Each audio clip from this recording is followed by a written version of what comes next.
নমস্কার। আজ একটা বিষয়, যে বিষয়ের নাম মন ভালো নেই, এই বিষয়ের উপর কিছু বক্তব্য আমি রাখতে চাই। সেটা শুরু করার আগে আমি আমার ছোটদের প্রাণ ভরা ভালোবাসা ও গুরুজনদের জানাই সশ্রদ্ধ প্রণাম। দেখুন, আমরা তো অনেক শুনেছি বা প্রায় শুনি যে আমার মন ভালো নেই, প্রচণ্ড টেনশন ও অশান্তিতে ভুগছি। একবার সিরিয়াসলি ভেবে দেখবেন তো, এই মন ভালো নেই বা টেনশন, অশান্তি কাদের নিয়ে বা কী নিয়ে? দেখবেন এই ভাবনাগুলোর বেশিরভাগই উৎপন্ন হচ্ছে আপনার একেবারে নিজস্ব পরিবারকে নিয়ে, মানে ছেলে, মেয়ে, মা, বাবা, স্বামী, বা স্বামীর ক্ষেত্রে তার বাবা, মা, ছেলে, মেয়ে ও স্ত্রী।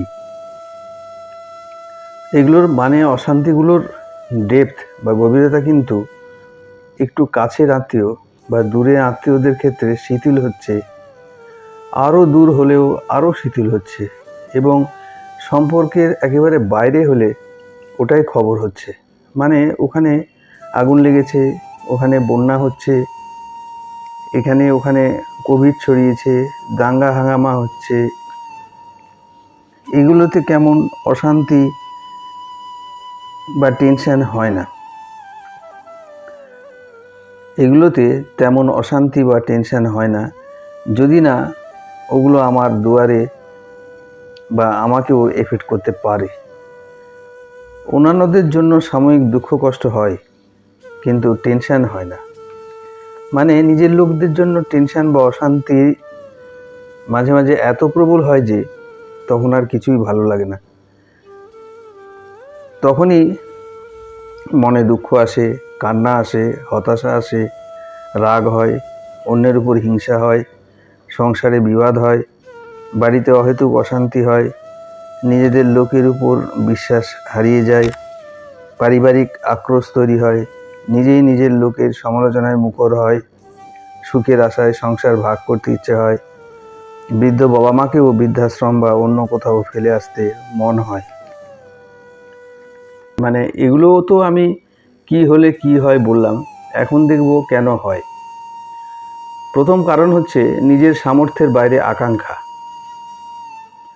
বা অন্যের আছে আমাকে ওটাই চাই, ঈশ্বরে আস্থা বা বিশ্বাসের অভাব, পার্থিব বস্তুর উপর লোভ, মন ভীষণভাবে ক্ষিপ্ত ও চঞ্চল, সবার উপরই সন্দেহ, অবিশ্বাস, অন্য মানুষের উপর ভালোবাসা, দয়া, করুণার লেশমাত্র নেই, ইনডিসিপ্লিন লাইফ ডিল করা, সেলফ কনফিডেন্স একেবারে নেই, সৎসঙ্গ, সৎকথা, ধর্মকথা শুনতে ভালো না লাগা, ঘড়ি না দেখা মানে সময়ের জ্ঞান নেই, অহেতুক তর্কে জড়িয়ে পড়া, কোনো প্ল্যানিং ছাড়াই এগিয়ে যাওয়া, সম্ভাব্য আয় ও ব্যয়ের ভারাক, ছোটোখাটো জিনিস নিয়ে মতবিরোধ করা, সব জিনিসই নেগেটিভ ওয়েতে দেখা, মিথ্যে কথা বলা,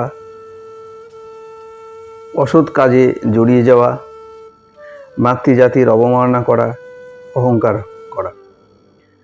এগুলোর থেকে রেহাই পাওয়ার উপায় আমি বেশি কিছু রাখিনি এখানে। দেখুন, এগুলো থেকে রেহাই পাবার উপায় হচ্ছে ঈশ্বরে পূর্ণ আস্থা রাখতে হবে। মানে যা হচ্ছে তার ইচ্ছাই হচ্ছে, এই ভাব মনে আনা, কম কথা বলা, আমিতে বদ্ধ না থাকা, সৎচিন্তা, সৎসঙ্গ করা বা সৎ কথা শোনা, গুরুজনদের উপদেশ মেনে চলা, টিভি সিরিয়াল না দেখা, মানে যে বিশেষ করে যেগুলো সাংসারিক কলহ, হিংসা, প্রেম ছাড়া কিছুই থাকে না, মেডিটেশনে নিয়মিত বসা। কেন এসব হয় মনে ধরতে হবে, এবং ধীরে ধীরে চেষ্টা করে অনুশীলনের মাধ্যমে ওগুলোকে কন্ট্রোল করতে হবে। এইভাবে এগুলি আমার মনে হয় আমার মন ভালো নেই এই জিনিসটা থেকে আমরা রেহাই পেতে পারি। আজকে এই পর্যন্তই থাক। ছোটদের আমার প্রাণ ভরা ভালোবাসা ও গুরুজনদের সশ্রদ্ধ প্রণাম জানিয়ে আজকে এখানেই শেষ করলাম। নমস্কার।